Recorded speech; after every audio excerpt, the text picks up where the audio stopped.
Tech Cocktail here, delivering happiness on the Happiness Bus at South by Southwest. Excited to be joined by Robert Scoble.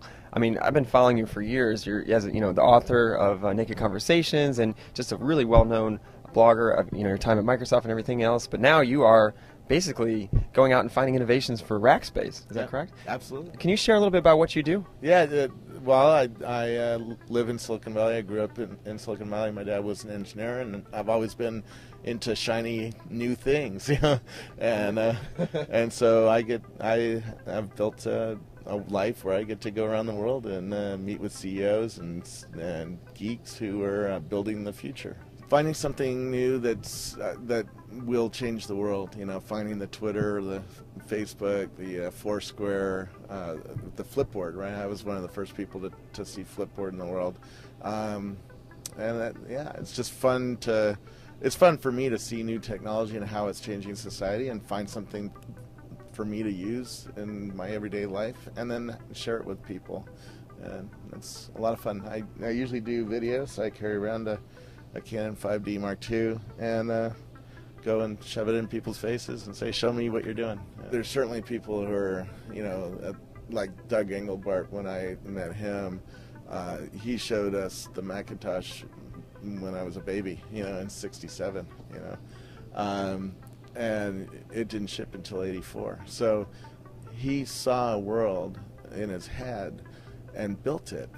And now we're all using it, and those are the people I really look up to, and that I like to hang out with and talk with, and that's why I like coming here to South by Southwest, because there's so many people who are trying to build, even a little. It might seem like an insignificant iPhone app, but it takes on, it helps people do something new, and all of a sudden you see it everywhere.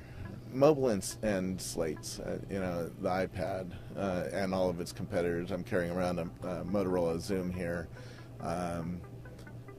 That's where the fun part of the industry is, and where the real innovation's happening, because there's a new platform and people are still trying to figure out what can we do with this iPhone.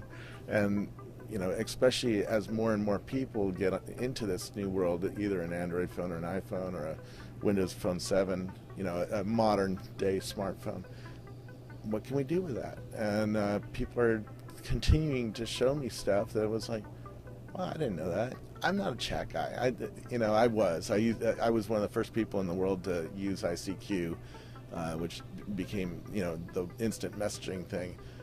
And today I'm looking for something different, a little bit further than just chat. 'Cause chat is fun when you do it with 3 or 4 people, but as you get more and more people into your chat, the utility of it goes down, and the usefulness of it goes down. Education is undergoing some pretty significant changes that people are just starting to recognize. There is significant stuff happening, and we're going to see a lot of disruption in the education world.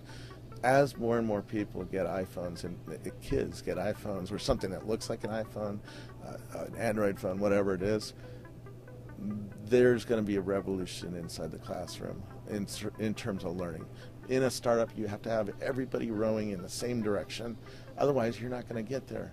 You only have a year to figure it out, and everybody has to be pulling in the same direction.